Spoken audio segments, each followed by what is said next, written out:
Action! Okay, so may nag-request kasi ng video features ng Gremlin. So, i-share ko na rin sa viewers natin sa YouTube.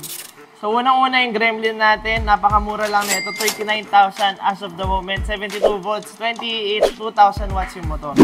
This unit can run up to 60 kph with a range of 40 to 50 kilometers. Naka-lead acid battery ito. So, unang-una meron tayong remote. Meron tayong susian. Or pwede rin tayo mag-remote entry. Halika. Okay, meron tayong few buttons dito. Ito, locator. Okay, para lang malaman nyo kung nasaan yung unit. Okay, ito naman yung lightning button, keyless entry, double tap. Nagbukas na, kahit wala yung susian. Meron din tayong lock icon. So, hindi yan gagalaw, bawal mo buksan. Then, meron din tayong alarm. Itong sa pinakataas, okay? Press mo lang yan, may alarm na yan. Ayan.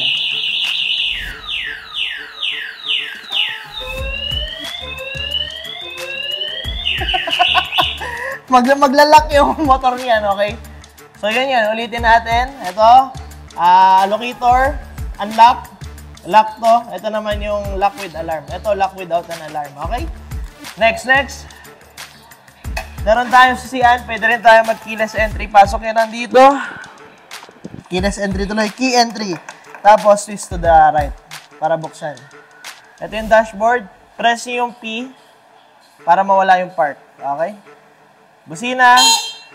Meron tayong signal lights. Ito, pwedeng hazard. Okay? Ayan, pakita mo, Ash. Sarap. Okay? So, yun hazard. Tapos, meron din tayong high and low. Okay? Ito naman yung high and low. Okay, kitang-kita. So, kompleto na tayo sa ilaw. Brake lights, meron din tayo. Brake lights. Okay. Naka-hydraulic brakes tong unit natin. So, every time mag-brakes tayo, meron tayong exclamation point. Okay, normal lang yan. Hindi yan tatakbo yung unit. E-brakes tawag dyan. Dito naman sa left side, yung functions natin dito, meron tayong 1, 2, 3.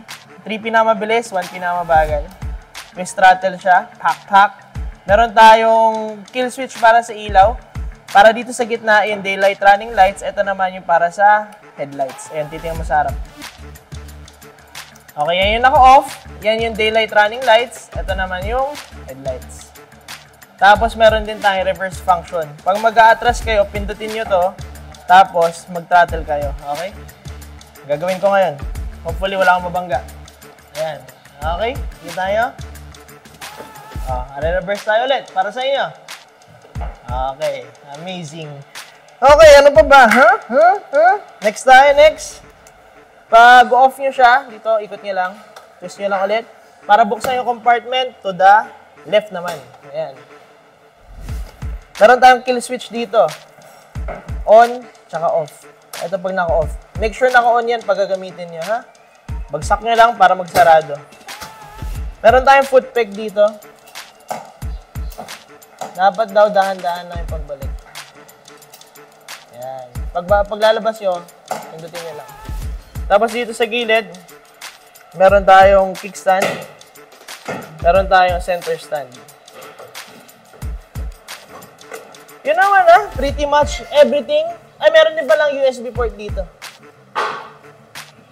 Ayan. Ito.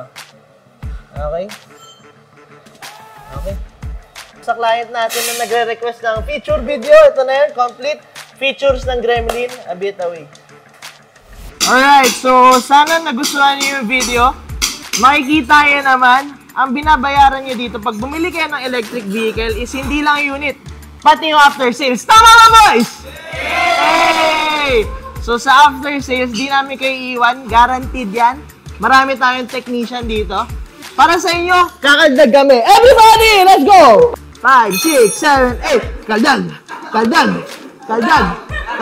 Okay, 5, 6, 7, 8. Abiyet away. 1, 2, 3, go! Abiyet away! Kung gusto nyo bumili, shop location namin and contact number, price list, papakita ko ngayon. Bayam, post nyo na lang kung gusto nyo.